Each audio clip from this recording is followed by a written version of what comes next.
O objetivo da política é garantir liberdade. Não, para Arendt não é isso. Sem a espontaneidade, a política é impensável, da mesma maneira que sem a espontaneidade não é possível se falar em espaço político. Então, nesse sentido, política e liberdade para Arendt se correspondem. Mesmo que a espontaneidade esteja relacionada à dimensão da ação, sem a dimensão da interioridade, ela também não seria possível. A espontaneidade também não seria possível. Isso porque apenas enquanto seres únicos, portanto singulares, que o ser humano pode se mostrar ao mundo. Arendt expõe no texto que é liberdade aquilo que considero como duas dimensões da liberdade segundo Arendt. Uma nomeada de liberdade filosófica ou liberdade da interioridade. Outra, a liberdade propriamente dita, a que acontece na esfera pública do mundo, na esfera da ação. Então, mesmo que essas categorias não estejam explícitas e claras nos textos de Arendt, é possível aceitar a ideia de uma liberdade na esfera da interioridade ou uma liberdade filosófica. No seguinte sentido, a liberdade filosófica estaria ligada à atividade da vontade, ao querer. É o querer que permite ao ser humano escolher, decidir entre o querer e o não querer. Por isso é possível nós falarmos de uma liberdade da interioridade, porque é ali que se escolhe. Então existe uma liberdade para que seja possível essa escolha. O balizador dessa escolha, o que move a vontade de escolher, a decidir, é o conceito, aquilo que Arendt chama de amor mundi. A amizade, a filia, portanto, o amor pelo mundo, pelo caráter do que é humano, sem interesse a não ser a amizade, pela pessoa humana. O ser humano age e constitui o espaço do entre os homens. E isso permite, então, a diversidade, a diferença. E é o amor a essa diversidade, a essa diferença, que nos move, então, para a ação. Porque senão nós ficaríamos presos constantemente na esfera da interioridade, nós não iríamos para o mundo. Nós temos que nos mostrar enquanto seres singulares, únicos. E o que nos move a escolher entre o querer e o não querer? O amor mundi. E esse não tem não tem um interesse material, única e exclusivamente a amizade, a filia. Isso é amor mundi, amor pelo mundo. E aí a Arendt fala num texto belíssimo chamado Natan, o Sábio, de Lessing, um poeta, romancista, pensador do século XVIII, alemão, onde ele narra a história de 3 homens de culturas absolutamente distintas que mantêm o respeito entre si, uma amizade entre si, sem nenhum interesse. E eles são de culturas absolutamente distintas, diversas. Um cristão, um muçulmano e um judeu. Natan, o sábio. E é isso efetivamente que nos move, né, a decidir, segundo Arendt, a nos mostrar nesse mundo. A partir do exposto, creio ser possível dizer que a dimensão ativa e contemplativa da condição humana estão ligadas, no sentido de que, para se mostrar ao mundo, é necessário ser, isto é necessário ter o que mostrar. O que se mostra é fruto de uma escolha interior que, segundo Arendt, sempre tem em consideração a humanidade como um todo, amor mundi, os demais seres humanos. Assim, Arendt apresenta como interligada a singularidade e a dimensão da pluralidade, a esfera da quietude e a esfera da ação, a esfera da individualidade com a esfera pública, ou seja, com a política. Para se compreender mais bem essa ligação da interioridade com a esfera da ação, é necessário que nós entendamos minimamente o que Arendt compreende então por esfera contemplativa. A discussão acerca da esfera do espírito, ou a esfera contemplativa, Arendt apresenta na obra final que ela estava escrevendo quando morre, em 1975, então é uma obra inacabada, chamada A Vida do Espírito. Nessa obra, as atividades próprias da interioridade ou da vida contemplativa são nomeadas por Arendt, como eu já falei anteriormente: pensar, querer e julgar. Todas estas atividades dizem respeito à esfera da interioridade, em que apenas o eu, o self, tem relevância. O que interessa nesse momento é entender que para o indivíduo poder se apresentar ao mundo como ser singular, único, é necessário ter o que mostrar. Isto é, esse ser que se mostra, se apresenta a partir daquilo que exercitou na sua interioridade. Esse ser que nós estamos, esse ser humano que se mostra ao mundo. Desse modo, são as atividades contemplativas que concedem uma identidade própria a cada ser humano, um eu, um self próprio, portanto singular. É necessário um posicionamento pessoal, individual, único, singular. É necessário ser um ser humano.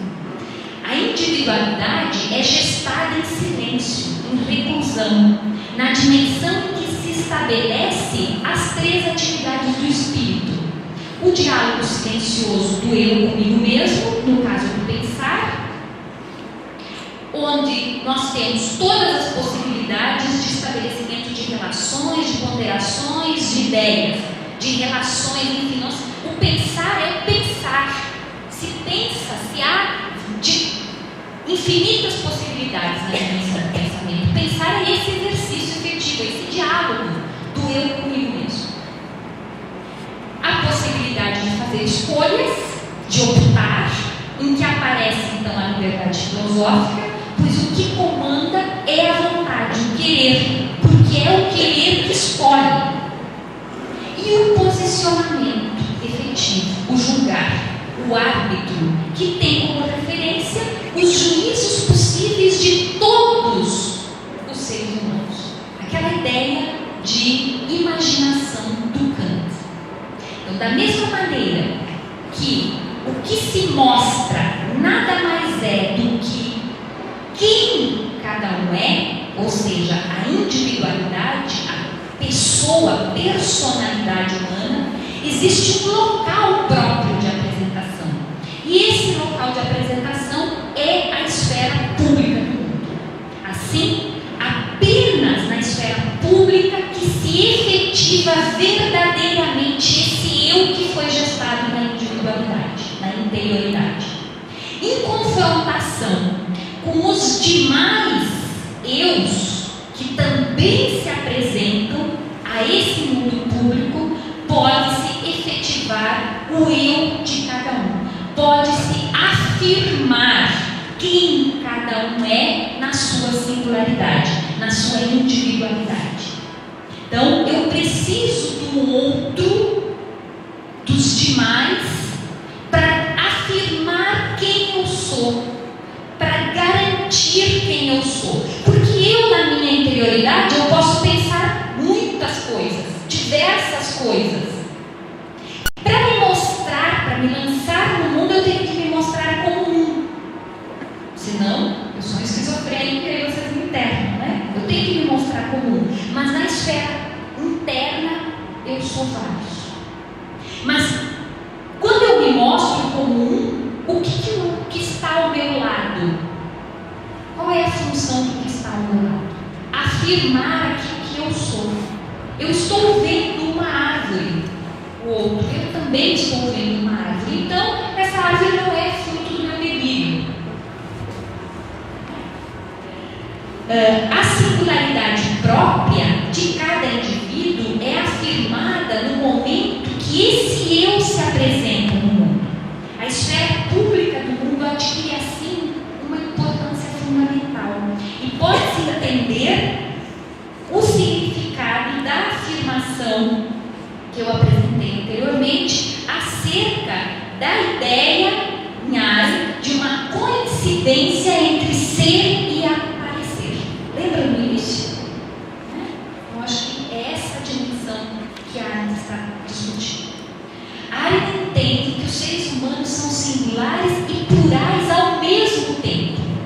A singularidade corresponde a esse eu self de cada indivíduo, diz respeito àquela dimensão que se permite perceber a indiferença de cada indivíduo, em que se apresenta cada um como único.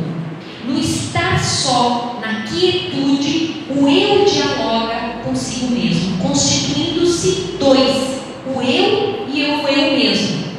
Mas quando aparece no mundo, mostra-se como único.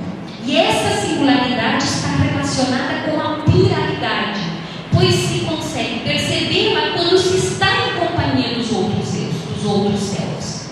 Pluralidade, por outro lado, é percebida quando o eu, o self, se mostra no espaço da aparência. Quando esses dois que compõem o pensamento se transformam em um. Isso através da vontade que escolhe como se apresentar e da tomada de posição quando se decide, quando se julga, como se apresentar ao mundo. Então, apenas um dos vários que compõem a esfera da interioridade pode aparecer. Para que haja consistência, deve-se mostrar-se como único. É no espaço da aparência que se percebe a existência, então, de outros eus que também são únicos, que também são singulares. Há uma pluralidade de eus que constitui o mundo público. A diferença, a diversidade é fundamental. Não é identidade, homogeneidade passiva e infértil que interessa no mundo público, na esfera pública, na constituição daquilo que é efetivamente a política. Então a política é essa dimensão da diversidade, do confronto, da diferença. Ou seja, aquela fala do Sócrates, seja como quer aparecer, é um ensinamento importantíssimo para a área. Deve-se estar atento à coincidência, então, de quem se é, para não cair no perigo da fragmentação, que advém da contradição, perfeitamente possível quando se é dois em um. Então eu permito a contradição dentro da minha esfera da interioridade, desse dois em um do pensamento. Mas quando eu me apresento, não. Eu tenho que me apresentar como único. O único lugar, então, que é permitido a contradição é quando nos apresentamos no momento do confronto de diversidades de eus. Ali sim é permitida a contradição, porque cada um é único. Ali sim nós podemos, ali sim existe a contradição.